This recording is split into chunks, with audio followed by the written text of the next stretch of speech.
नमस्कार मेरे प्रिय साथियों मित्रों, आज साथियों 11 अप्रैल है। आज की कुछ महत्वपूर्ण खबर देखेंगे जो प्रतियोगी छात्र छात्राओं से जुड़ी होगी साथियों। पहला साथियों इंडियन रेलवे से संबंधित रेलवे भर्ती बोर्ड द्वारा साथियों आरआरबी द्वारा साथियों सहायक लोको पायलट यानी एएलपी की वैकेंसी का नोटिफिकेशन साथियों आउट कर दिया है, जिसका साथियों आप लोग आवेदन कर पाएंगे साथियों 12 अप्रैल यानी कल से आप लोग आवेदन कर पाएंगे। इसका अंतिम तिथि 11 मई निर्धारित किया है साथियों आयोग द्वारा।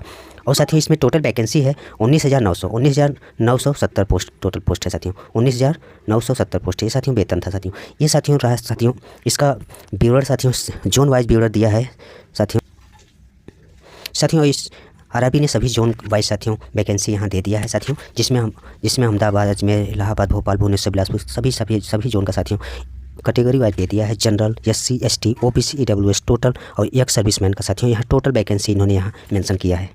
प्यार साथियों 9,970 टोटल वैकेंसी है। ये साथियों टोटल वैकेंसी दिया हुआ है साथियों 9,970। नेक्स्ट खबर देखेंगे।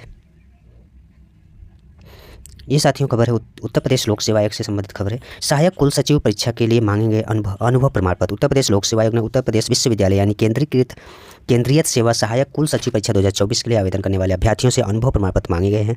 इसके लिए आयोग की ओर से 2 अलग अलग प्रारूप जारी किए गए हैं। अभ्यर्थियों को प्रारूप 1 पर स्नातक एवं स्नातकोत्तर के पूर्णांक प्राप्तांक % का उल्लेख करना है और प्रारूप 2 पर विभागाध्यक्ष, कार्यालयाध्यक्ष और से निर्गत अनुभव प्रमाण पत्र 25 अप्रैल शाम 5 बजे तक पंजीकृत डाक स्पीड पोस्ट से या हाथों हाथ आयोग कार्यालय में जमा करना होगा। अनुभव प्रमाण पत्र में अभ्यर्थियों को कार्यालय संस्था के नाम, संस्था के स्वरूप, राज्य की कार्यालय, उच्च शिक्षा के संस्थान, महाविद्यालय या विश्वविद्यालय का नाम उल्लेख करना होगा। साथ ही पद से संबंधित कार्य का प्रकृति और दायित्व की भी जानकारी देनी होगी।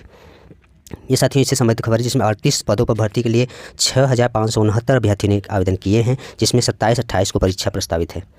जिसमें प्यारे साथियों इसमें आप लोगों को महाविद्यालय, विश्वविद्यालय शिक्षक के रूप में कार्यरत होने के दशा में भी आप अनुभव प्रमाण पत्र मांगे गए हैं, जिसमें अस्थायी, तदर्थ या अतिथि या पार्ट टाइम या व्याख्यान शिक्षक या स्ववित्त पोषित योजना के तहत शिक्षक एवं रिसर्च स्कॉलर आदि शामिल हैं। इसमें जिन्हें नियुक्ति की तिथि से पद पर कार्य करने की अवधि और वेतन भुगतान के तरीके का उल्लेख करना है। उत्तर प्रदेश विश्वविद्यालय सेवा सहायक कुल सचिव परीक्षा 2024 के तहत 38 पदों की भर्ती के लिए साथियों, जिसमें 6500 से अधिक अभ्यर्थी ने आवेदन किए हैं। सहायक कुल सचिव परीक्षा 27-28 अप्रैल को प्रस्तावित है। एक पद के लिए 173 अभ्यर्थी की दावेदारी है। अनुभव प्रमाण पत्र लेने के बाद अभ्यर्थी के आवेदनों का भी परीक्षण किया जाएगा। नेक्स्ट खबर देखेंगे। 21.59 लाख अभ्यर्थियों ने किया है 1 टाइम रजिस्ट्रेशन। उत्तर प्रदेश लोक सेवा आयोग की वेबसाइट पर 1 टाइम रजिस्ट्रेशन यानी OTR कराने वाले अभ्यर्थियों की संख्या बढ़कर 21,59,763 हो गई है, जिसमें आयोग की इस व्यवस्था में अभ्यर्थियों को वेबसाइट पर एक बार पंजीकरण कराना होता है, जिसके बाद उन्हें एक पंजीकरण नंबर मिलता है। आयोग की किसी भी परीक्षा के लिए ऑनलाइन आवेदन करते वक्त अभ्यर्थियों को सिर्फ अपना पंजीकरण नंबर डालना होता है, जिसके बाद उनका पूरा ब्यौरा सामने आ जाता है।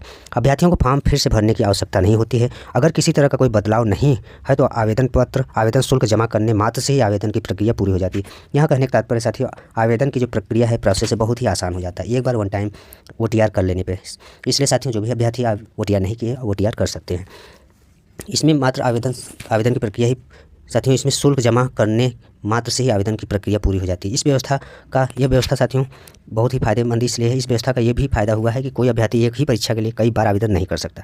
कोई भी अभ्यर्थी एक ही परीक्षा के लिए कई बार आवेदन नहीं कर सकता।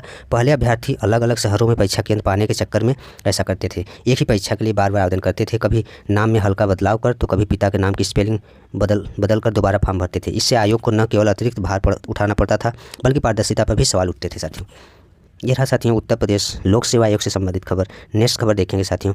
BEd डिग्रीधारी अगर प्राइमरी में कर रहे हैं नौकरी तो करना होगा ब्रिज कोर्स। साथियों BEd डिग्रीधारी जैसा कि सुप्रीम कोर्ट के अकॉर्डिंग यूपी में भी साथियों ब्रिज कोर्स जो विद्यार्थी BEd कैंडिडेट जो सिलेक्ट हो गए हैं पहले वाली वैकेंसी में साथियों, पिछले वाली जो वैकेंसियाँ आई थी उसमें सिलेक्ट हुए, उनको ब्रिज कोर्स करना अनिवार्य होगा। BEd डिग्रीधारी अगर प्राइमरी स्कूल में नौकरी कर रहे हैं तो उन्हें 6 महीने का ब्रिज कोर्स करना होगा। इसकी तैयारी पूरी कर ली गई है। BEd की डिग्री के आधार पर सरकारी प्राइमरी स्कूलों में 11 अगस्त 2023 से पहले नियुक्ति शिक्षकों को अनिवार्य प्रशिक्षण के रूप में 6 महीने का ब्रिज कोर्स करना होगा। सुप्रीम कोर्ट के आदेश के तहत राष्ट्रीय अध्यापक शिक्षा परिषद यानी NCTE ने 6 महीने का ब्रिज कोर्स तैयार किया है। यह कोर्स राष्ट्रीय मुक्त विद्यालयी शिक्षा संस्थान यानी NIOS करवाएगा। यह कोर्स उन शिक्षकों को करना जरूरी होगा जिन्होंने BEd किया है, वो उनकी नौकरी कोर्ट के 11 अगस्त 2023 के आदेश से प्रभावित थी। सुप्रीम कोर्ट ने इस मामले में 7 अगस्त 2024 को अन्य आदेश जारी किया था। फैसले का असर बिहार में 30,000 से अधिक उन शिक्षकों पर भी होगा जिनकी नियुक्ति को चुनौती दी गई थी। बिहार में भी, यूपी में भी साथियों 69,000 शिक्षक में भी विद्यार्थी हैं जो उनको ब्रिज कोर्स करना होगा सर। नेक्स्ट खबर देखेंगे साथियों। 2 बार परीक्षा में शामिल हुए 563 सिपाही भर्ती सिपाही अभ्यर्थी साथियों उन पर केस हुआ है। केंद्रीय चयन पर्षद यानी सिपाही भर्ती ने बिहार पुलिस में 21,391 सिपाहियों की बहाली को लेकर परीक्षा में शामिल हुए 563 नए अभ्यर्थियों पर एफआईआर दर्ज कराई गई है। इन अभ्यर्थियों पर 7 चरणों में चली लिखित परीक्षा के दौरान 2 या उससे अधिक बार बैठने या सेटिंग कर दो से अधिक बार बैठने पर या सेटिंग कर अपनी जगह स्कॉलर को बिठाने का भी आरोप है। पटना के सचिवालय कार्यालय सचिवालय थाने में दर्ज कराई गई है। इसमें प्राथमिकी में संबंधित अभ्यर्थियों पर भारतीय न्याय संहिता के साथ नए कानून बिहार सार्वजनिक परीक्षा यानी अनुसूचित साधनों की रोकथाम की धाराएं भी लगाई गई है। नए कानून में ऐसे आरोपियों पर 3 से 5 साल की कैद और जुर्माने के साथ ही आगामी परीक्षाओं से वंचित करने का भी प्रावधान किया। फर्जीवाड़े करने के दोषी 563 अभ्यर्थी पहले से चिन्हित उन 370 अभ्यर्थियों के अतिरिक्त हैं जिनके खिलाफ शारीरिक जांच परीक्षा के दौरान गदनी बाग थाने में एफआईआर दर्ज कराई गई थी। केंद्रीय चयन पर्षद कार्यालय के सूत्रों के मुताबिक इस अभ्यर्थियों को इंफॉर्मेशन टेक्नोलॉजी और कृत्रिम बुद्धिमत्ता यानी एआई इंटेलिजेंस के आधार पर पकड़ा गया साथियों। ये अच्छी बात है साथियों, ऐसे लोगों को फर्जीवाड़े करते हुए पकड़ा जा रहा है, ये अच्छी बात। नेक्स्ट खबर देखेंगे साथियों, टीजीटी-पीटी से संबंधित है, जिसमें साथियों 8,900 पद खत्म है और 1,373 अब माध्यमिक आचार्य होंगे बहाली। साथियों झारखंड से जुड़ी खबर है साथियों। झारखंड में टीजीटी यानी स्नातक प्रशिक्षित शिक्षक और पीजीटी स्नातकोत्तर प्रशिक्षित शिक्षक में नई नियुक्तियां नहीं होगी। अब हाई स्कूल और इंटर में +2 स्कूलों में माध्यमिक और आचार्य की नियुक्ति होगी। कैबिनेट ने हाई और +2 स्कूलों के 8,900 पदों को खत्म कर दिया है। वही 1,373 माध्यमिक आचार्य के पद सृजन को सहमति दी है। हाई स्कूलों के खाली पड़े 9,470 में 8,750 पद और +2 स्कूल के 797 में से 250 पदों को खत्म करने यानी प्रत्यर्पण की स्वीकृति दी गई है। साथ ही सरकारी 510 +2 स्कूल में 1,373 माध्यमिक सहायक आचार्य के पदों के सृजन भी जो है स्वीकृति दी गई। इनका वेतन भी टीजीटी-पीटी की अपेक्षा कम होगा। इसमें सप्तम वेतन स्तर जो L6 में 35,400 से 1,12,400 रुपये मिलेंगे। हाई स्कूल के टीजीटी शिक्षकों को सप्तम वेतन स्तर के L7 में 44,900 से 1,42,400 रुपये मिलता है। वही +2 के पीजीटी शिक्षक को सप्तम वेतन स्तर L8 में 27,600 से 1,51,100 रुपये मिलता है। ये रहा साथियों झारखंड टीजीटी-पीटी से संबंधित खबर। नेक्स्ट खबर ये है साथियों, शिक्षक ही नहीं तो कैसे लागू होगी नई राष्ट्रीय शिक्षा नीति।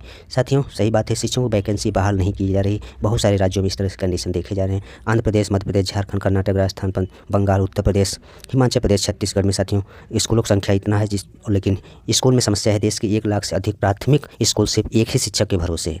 सोचिए साथियों, देश के 1 लाख से अधिक प्राथमिक स्कूल सिर्फ एक ही शिक्षक के भरोसे है। ये राज्य सरकारें कर क्या रही हैं साथियों?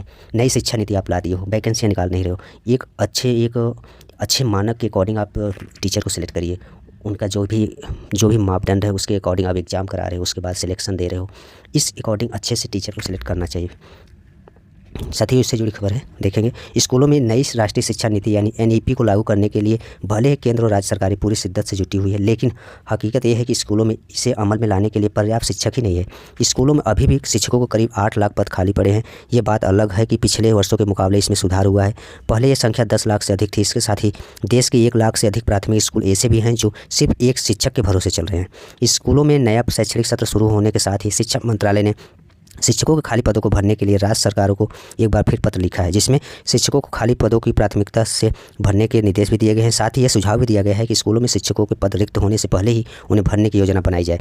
मंत्रालय का कहना है कि स्कूलों में शिक्षकों के पदों का खाली होना एक सतत प्रक्रिया है, लेकिन यदि 3-3 महीने में सेवानिवृत्त होने वाले शिक्षकों का ब्यौरा जुटाया जाए, वो खाली होने वाले पदों पर भर्ती की प्रक्रिया को पहले से शुरू कर दी जाए तो इससे संकट से बचा जा सकता है। मंत्रालय की ओर से संसद को सौंपी गई एक रिपोर्ट के मुताबिक देश में वैसे तो शिक्षकों की कुल संख्या 98 लाख है। इनमें से करीब 8 लाख पद अभी खाली है। सबसे अधिक पद बिहार, झारखंड, मध्य प्रदेश, बंगाल में खाली है। इसके साथ ही देश में 1 लाख से अधिक प्राथमिक स्कूल ऐसे हैं जो एक ही शिक्षक के भरोसे चल रहे हैं। एक शिक्षक के भरोसे स्कूलों की सूची में बिहार की स्थिति बाकी राज्यों से थोड़ी अच्छी है। मौजूदा समय में देश में 14.71 लाख से अधिक स्कूल हैं। ये रहा प्यारे साथियों आज की कुछ महत्वपूर्ण खबर। धन्यवाद।